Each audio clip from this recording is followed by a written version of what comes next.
Alright, so what we're going to be doing today is we're going to be making a custom UFC main card event. And this is a new thing the UFC put on their website where you can customize a main card event, kind of like UFC 4, except except you have a chance to win, I think like free tickets to a UFC event if you have like in their opinion the best main card event. So we're going to do that and see how it goes. And I think I'm going to do it 3 times. Alright, this is a bit frustrating because I just recorded like the whole thing and for some reason my mic was echoing the fight after, if you know what I mean. So what I'm gonna do is I already built the two main events, so now I'm just gonna go through them and talk about them a little bit. Alright, so for my first main card I had what I thought was probably the better one out of the two I made. And to start it off, I had a banger headline, and that is Conor McGregor and Charles Oliveira. And I was saying that I think if Conor McGregor does end up fighting Michael Chandler, which we don't know if he is now, but if he does and wins, and then Charles Oliveira loses to Islam, I think that could be a good matchup, and I think that definitely could possibly happen.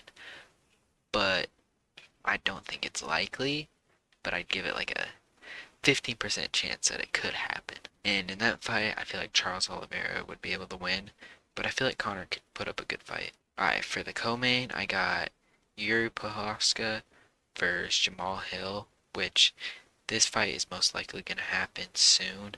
Probably give it like a 80% chance it's going to happen. And I'm honestly going to go with Jamal Hill in this one, even though he's probably the underdog, even though he is the champ. But Yuri's coming off that shoulder injury, which UFC said it was one of the worst they've ever seen. And he hasn't fought in what, a year or a year and a half? So I think Jamal Hill is just getting better, and I think he's going to win that. Alright, for the next fight, I got the rematch everybody's been looking for, and that is Brandon Moreno and Pantoja, which I always say that name wrong, and I think I just said it wrong again. But this fight was super entertaining. I watched it and I was very impressed by Pantoja. And I thought Brandon Moreno was going to win, and I thought he maybe did enough to win, but I also wasn't sure who won by the end of the fight. Um, it was very impressive by both of them. They're both great fighters, and I would love to see a rematch because their fight was probably so far fight of the year. Alright, and then the next fight is Ian Gary versus Jeff Neal, which Jeff Neal is coming off of a loss to Shavkat Rakhmonov, which Jeff Neal put up a good fight against him, landed some nice shots, and eventually got submitted, but I think he's still a great fighter. He's getting a little old, and Ian Gary's one of the most anticipated fighters right now. Um, Obviously, he's very similar to Conor McGregor, which I don't like to compare him to Conor McGregor, but he is similar, and it would be very cool to see those two on the same card. And I think Ian Gary would be able to win that one. Alright, next up we got Holly Holm and Juliana Pena for the vacant Bantamweight Championship.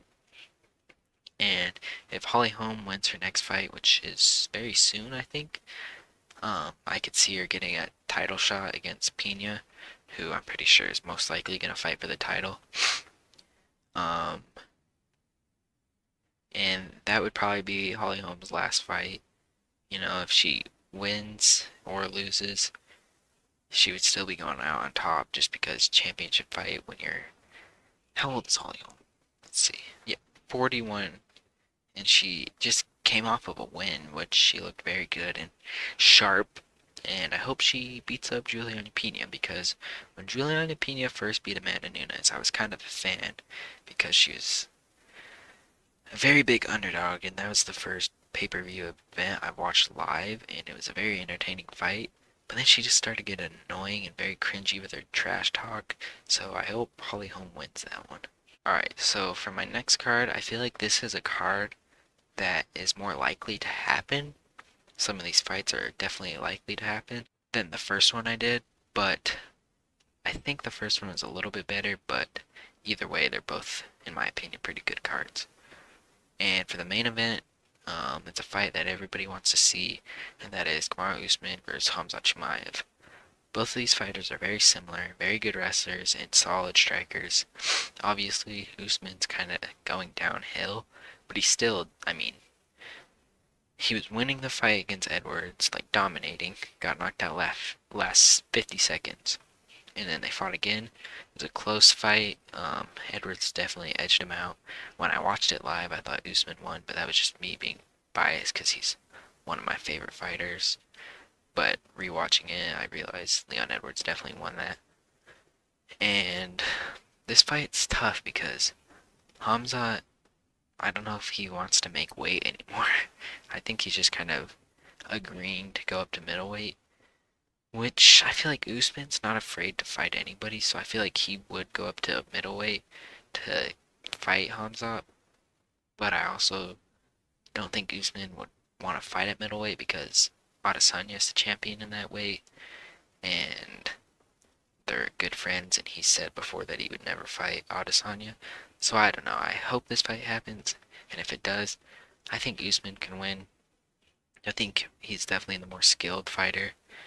Hamza is very good. I like both fighters, honestly, but Usman's one of my favorite fighters ever, so I'm a little bit biased. Alright, for the co-main, I got Sean O'Malley and Corey Sandhagen.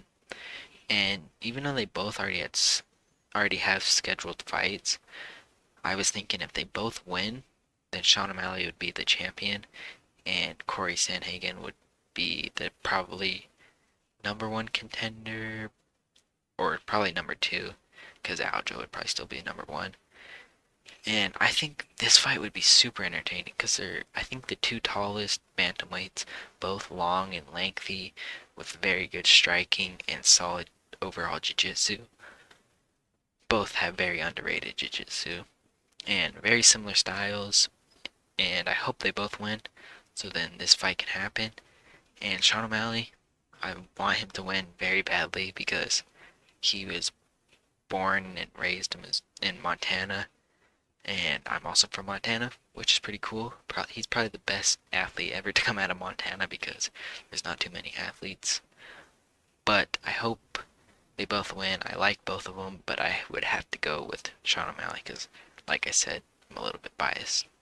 Alright, for my next fight, it's Sergey Pavlovich versus Almeida. Almeida is a very good wrestler, and he is kind of small for his weight. For heavyweight, he weighs like 230. Pavlovich weighs like 260. But I feel like Almeida could submit Pavlovich, and it would be a very big upset. But I feel like it's definitely possible. But that being said, Sergey Pavlovich is a beast, and I think he would still win by knockout. But like I said, I wouldn't be surprised if Almeida could submit him. Alright, for this next fight, we got a kind of controversial fighter, and that's Paddy Pimblett. A lot of people hate him, but he also has a lot of big fans, especially in the United Kingdom. I used to be a big fan of him. Now, I don't dislike him, but he's definitely not one of my favorite fighters. He's definitely got a little too cocky, and he needs to be humbled. And I think McKinney is a great matchup. McKinney, obviously, UFC debut, fastest knockout in lightweight history. Um, Two very exciting fighters, two very popular ones, upcoming young popular fighters, and I think this could be a very good fight. But even though I'd probably go for McKinney, I think Paddy Pimblett would get the submission win. Alright, for the last fight of this card, I'm going with Jared Cannonier and Robert Whittaker. Jared Cannonier is coming off of an amazing win against Marvin Vettori, which that was a great fight. Watching it, I was super impressed by Jared Cannonier. I mean, he landed the most significant strikes in middleweight history and just dominated. But also shout out to Marvin Vettori because he has a very strong chin. But Robert Whittaker coming off the loss, obviously, to Du Plessis, and I think this fight would be very close. I mean, if this was a fight a year or two ago, I think a lot of people would think Robert Whittaker would dominate. But I think Jared Cannonier is only getting better. But sadly to say, because I'm a big Whittaker fan, I think he's getting a little worse. So this is honestly a toss-up. You guys are gonna have to let me know who you think would win this one, because I'm not sure. But I think that would be a great fight. Alright, that's gonna be it. Let me know what you guys thought about my two main card events. And if you guys want me to rate your guys's, here's my Instagram right here. And just send me a screenshot of your guys' cards so then I can rate them 1 out of 10. And yeah, that's probably going to be it, and I will see you next time. And if you want me to do this again, just leave a comment or something.